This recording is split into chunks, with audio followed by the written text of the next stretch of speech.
ازيكم يا فنانين؟ يلا نعمل كرافت بمناسبة عيد الفطر. الكرافت متقسمة ل4 خطوات. الخطوة الأولى نطبع التصميم، هنلاقي التصميم في الديسكريبشن. الخطوة التانية نبتدي نلون. هبتدي ألون الرسمة بتاعتي. نقدر نستخدم الألوان اللي احنا عايزينها.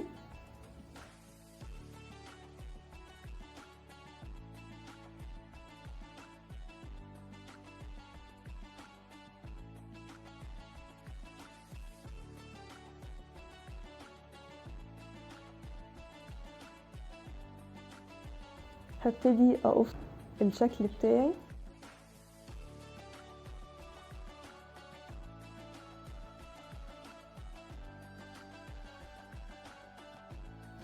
هتني الإيد بالشكل ده.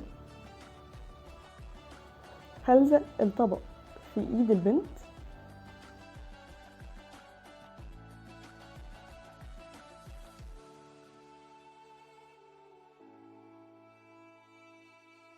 كده احنا خلصنا. ممكن ألزق الرسمة على ورقة تانية وممكن ملزقهاش.